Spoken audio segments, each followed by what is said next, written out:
Hi అండి. మాకు అమ్మవారి గుడిలో తీర్చుకోవాల్సిన మొక్క ఒకటి పెండింగ్ ఉండిపోయింది. సో, అందుకని మేమైతే మార్నింగ్ స్టార్ట్ అయిపోయి వెళ్తున్నామండి. ఆ రోజు మార్నింగ్ వర్షం పడింది. అయినా గానీ సరే నేను టెంపుల్‌కి అయితే రెడీ అయిపోయి వెళ్ళాను. వెళ్ళిన తర్వాత ఈరోజు చాలామంది అయితే ఉన్నారండి టెంపుల్‌లో. స్పెషల్ అయితే ఏంటో నాకు తెలీదు కానీ నేనైతే నా పూజ స్టార్ట్ చేసేసి మెట్ల పూజకైతే స్టార్ట్ అయిపోయానండి. ముందైతే మనస్ఫూర్తిగా అమ్మవారికి దండం పెట్టుకొని పూజ చేసి మెట్ల పూజ అయితే స్టార్ట్ చేయాలండి. నేనైతే నా పూజ చేస్తున్నాను ఇక్కడ. నేనైతే పూజకి కావాల్సిన సామాన్లన్నీ ముందు రోజు నైటే ప్రిపేర్ చేసి పెట్టుకున్నానండి. లేదంటే మార్నింగ్ హడావుడిలో మనమంతా మర్చిపోతాము. ఏదో ఒకటి మర్చిపోతాము.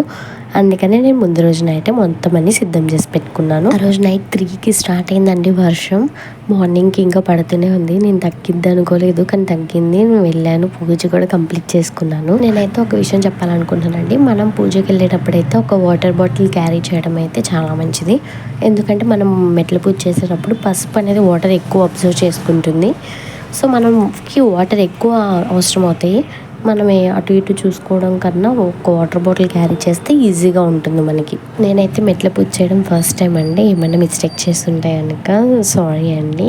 నేనైతే నా వరకు నేను తెలుసుకున్నంత వరకు కరెక్ట్గానే చేశాను అనుకుంటున్నాను. నా మెట్ల పూజ 1 అవర్లో కంప్లీట్ అయిపోయింది. తర్వాత అమ్మవారి దర్శనం చేసుకొని ఇంకా వెంటనే వచ్చేసామండి. తర్వాత ప్రసాదం తీసుకొని ఇంకా ఇంటికైతే స్టార్ట్ అయిపోయాము. నేను కూడా ఇంటి దగ్గర వాళ్ళందరికీ కూడా ప్రసాదం అయితే తీసుకున్నాను. ఈరోజు చాలామంది క్రౌడ్ ఉన్నారండి. ఎందుకో తెలియదేమన్నా స్పెషల్ అనుకుంటా. నేనైతే ఎంత క్రౌడ్లో కూడా దర్శనం తొందరగానే అయిపోయింది. ఎక్కువ టైం అయితే పట్టలేదు దర్శనానికి. ఇలాంటి మరెన్నో వీడియోస్ కోసం మన ఛానల్ని సబ్స్క్రైబ్ చేసుకొని వీడియోస్ కోసం లైక్ చేయండి. థ్యాంక్ యూ ఫర్ వాచింగ్ అండి. Bye bye.